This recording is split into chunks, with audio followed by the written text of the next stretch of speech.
you're back again for another Bad Boys outing, Ride or Die. So was this always the plan to come back for a fourth installment, or what was it that, inspired you to come back to the family?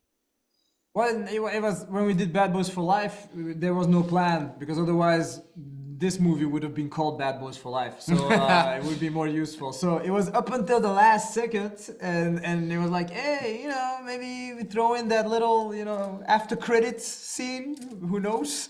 And it was just, Yeah. nobody wanted to put it in it, and we just, yeah, put it We in really it. flipped the coin. Let's Yeah, do it or not. let's And do then, it. and then the movie was extremely successful. And then we knew, like, okay, Yeah, this is let's it. go for another ride. Yes.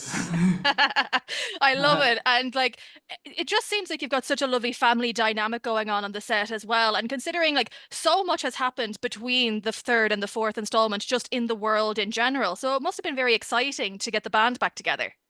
Yeah, it was really like coming home back to the family, and there was there was a big difference between the previous movie where we went from small Belgian movies and all of a sudden a big Hollywood project with big stars and Jerry Bruckheimer, where we were stressing because it felt like something very surreal and imposter syndrome. And now, we made the previous one, we made Miss Marvel, we have some more experience, and now we were much more relaxed and we could focus just on trying to make the movie as funny and cool as possible. Yeah, and also our friendship with Will and Martin just, became much more personal. So now we could be like totally super honest to each other. And you feel that. You feel like, behind the camera and in front of the camera, the friendship and the love that we have for each other. Yeah. Oh, it's adorable. And I think Will and Martin, they're an iconic duo in themselves, but also so are you. So what makes a good iconic duo? Oh, Thank you for saying that, by the way. I don't think we're on that level yet, but thank you. I think let's talk about them. No, but I do see ourselves in Yeah, them. yeah. We see as Mike and Marcus, and that's what Bad Boys is so magical for me, is because it talks about that friendship, your soulmates, the ones that, you ride or die, where you go through the bad and the good times. And I think everybody can relate to that. So that's why this franchise is so, it has that human exploration, but at the same time is also, popcorn, action, and fun. Yeah, and it's also like no matter how bad it might be, sometimes you still got each other's back, and that's like something that everybody can relate to because everybody either has a ride or die, or would love to have a ride or die. Well, Who is your 100%. ride or die? So if I didn't say my husband, he'd probably be very upset with me.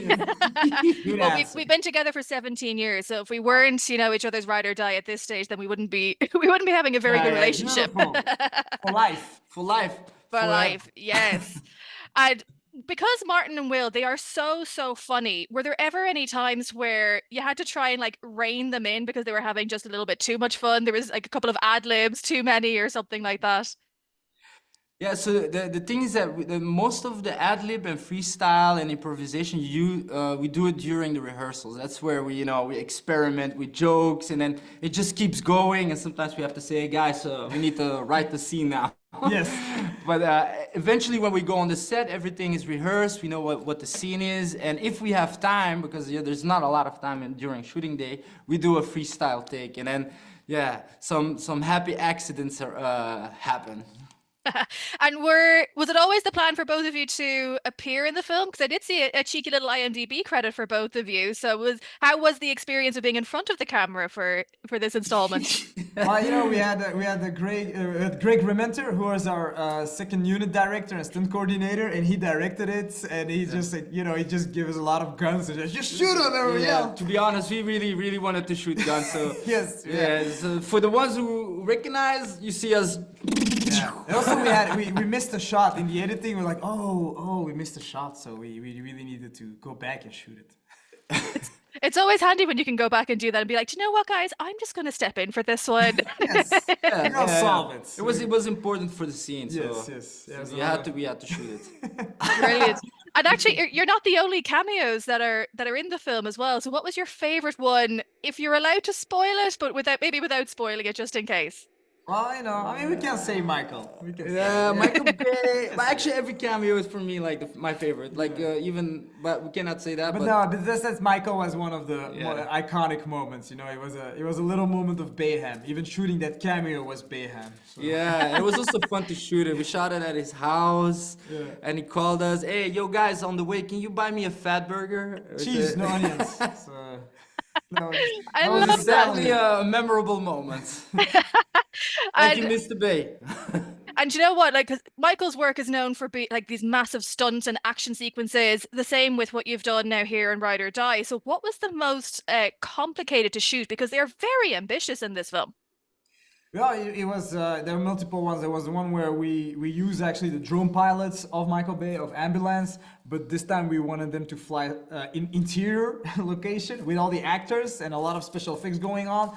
That stitches into a Snorri-cam where it's like, you know, Will had to wear his own Steadicam and had operated himself, so it gives that first-person shooter aspect, which is the first time it's been used in a Hollywood movie.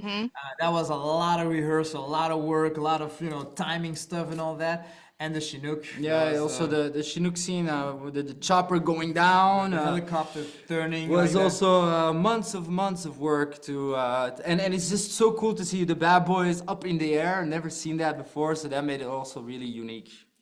Definitely. And, you know, cinema, it's been struggling a little bit in terms of like trying to get like the bums in seats and things like that. Studios are being sold off left, right, and center. So if you two were charged with saving the cinematic experience, what would you do? Well, whew, They give us a lot of responsibility. You know? yeah, it's like every movie needs to be an event, I would say. You know, it doesn't mean that it needs to be a big movie. Like, I think that Anatomy of a Fall was a great event movie that was maybe small, but everybody needed to see it in the cinema to be part of the conversation. And that's what you need to do. You need to make a movie that's just like part of the conversation online between all generations. Like, everybody, like, did you see that? We gotta talk about it. We gotta, you know, have an opinion about it. And that's the best way to attract people, to have them go watch that movie as fast as possible in the theater. And also it's a comedy, so you need to share it with a lot of people. Laughing is best when you're with a large group of people, and that's why cinema is the best place for comedy. Oh, 100%. But before I let you go, Bad Boys 5, are we game? Well, ready? we're ready. We got some ideas, so let's make this one super successful, and then we go to 5 It's for gotta be life or forever. Yeah, it's international. It's gotta be in other countries. So. Well, hey, if you do, Ireland is, you know, a great place to come shoot Yeah, a we film. should go to Dublin. Dublin would be great. Yeah, Let's do it. I'm going to hold you to that. In 5, 4, 3. No! Windshield wiper fluid is flammable! I ain't no damn scientist.